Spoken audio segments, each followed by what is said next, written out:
कि नंदुरबार, ये तो धुले जिला है ना, ये तो धुले जिले के साकरी में यहाँ के नागरिक उनको नमस्कार कर रहे हैं, उनका सम्मान कर रहे हैं। ऐसी भारत माता की जय इतनी जोर से बोलना है।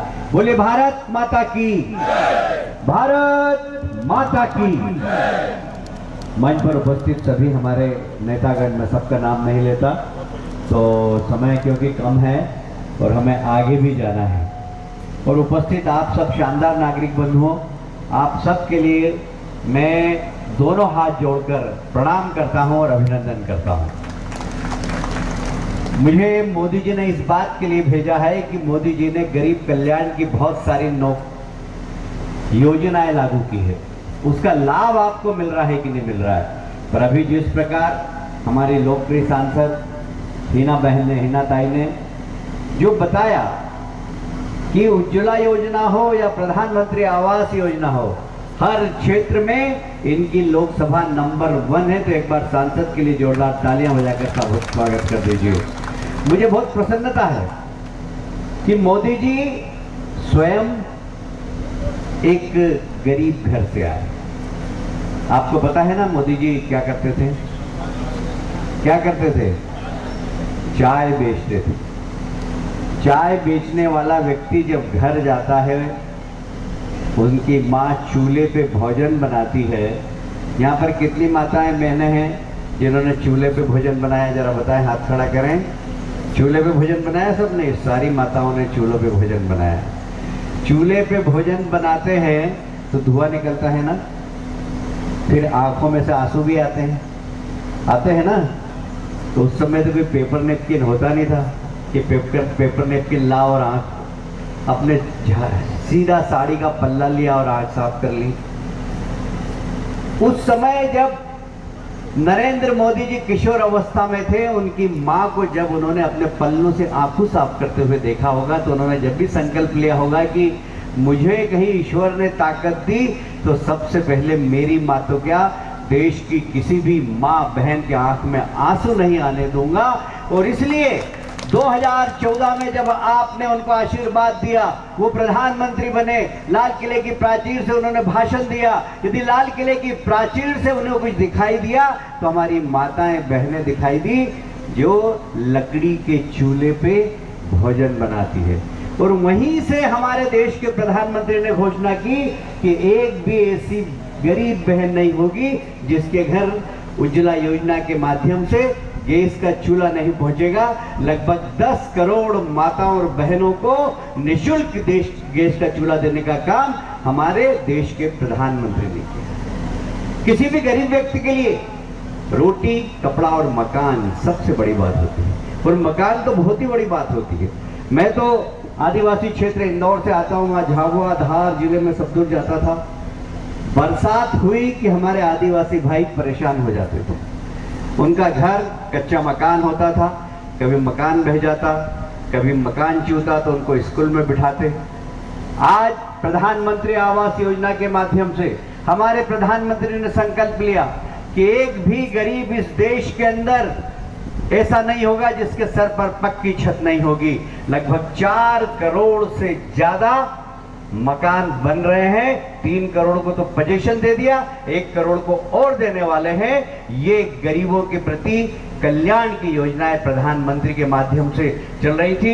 हमारे हिना ताई ने बताया कि सर्वाधिक प्रधानमंत्री आवास की योजनाएं भी उन्होंने ही लागू की है। यहाँ पर जरा तालियां बजाकर उनका भी स्वागत करें। देखिए, आज दुनिया के अंदर मैं पत्रकार बंधुओं से कहना चाहता हूँ, आज हमारे देश के प्रधानमंत्री का जिस तरीके से दुनिया के शक्तिशाली राष्ट्र अमेरिका में रेड कारपेट बिछाकर स्वागत किया है।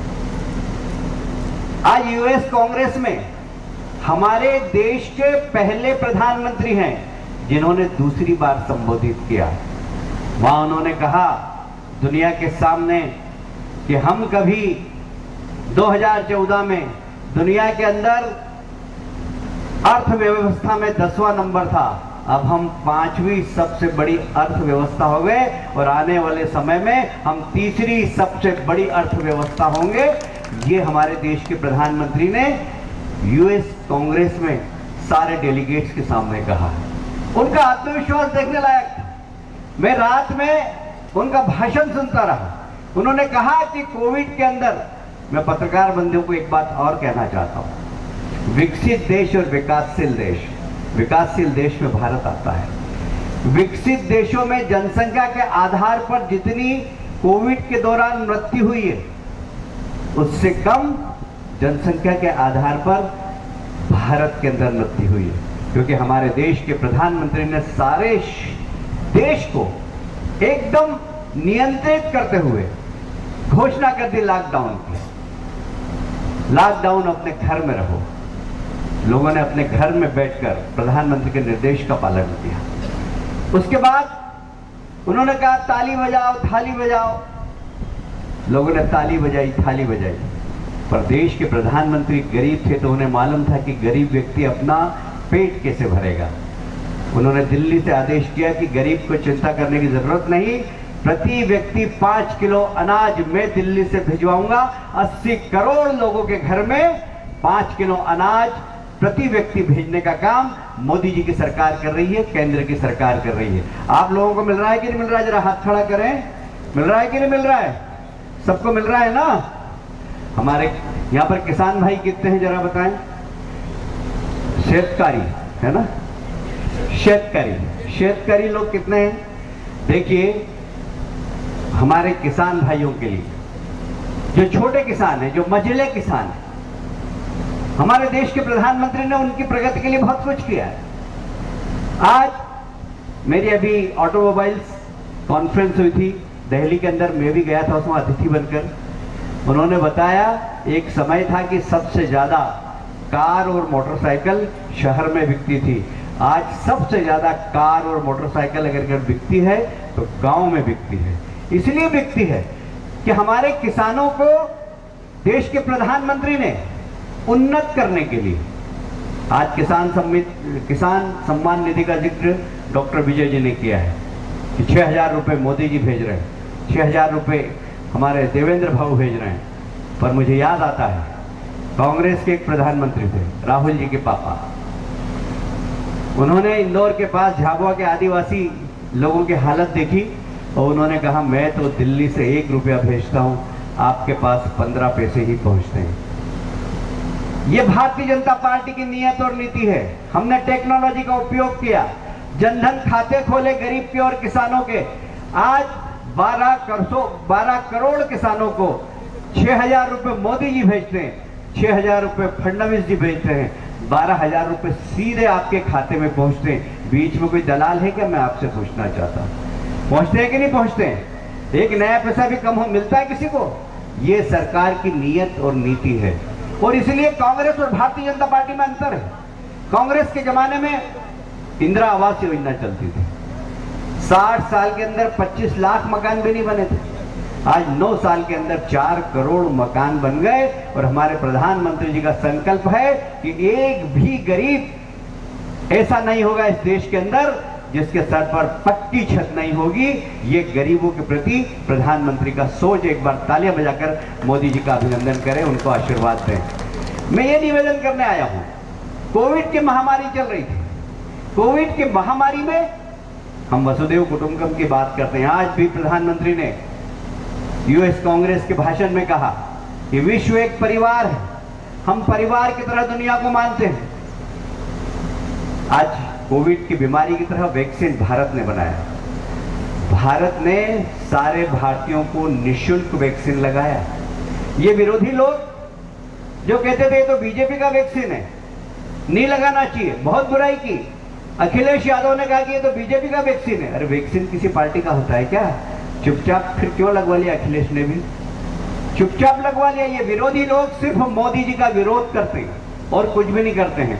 आज भी विरोधियों का पटना में जमघट है, आपस में एक दूसरे से लड़ते हैं। ममता जी कांग्रेस से भी लड़ती है, कम्युनिस्ट पार्टी से भी लड़ती है बंगाल में, वो भी पटना पहुंच गए। अखिलेश कांग्रेस से भी लड़ते हैं, बीएसपी से भी लड़ते हैं, वो भी पहुंच गए पटना में। मुझे एक किस्सा याद आ गया। अभी आपने देखा होगा कि समुद्र में तूफान आया था। जैसे ही तूफान आया तो आसपास वायुमंडल में बादल बने और खूब बारिश हुई। राजस्थान में बाढ़ आ गई। हेलीकॉप्टर से लोगों को सहायता करने को भेजा गया।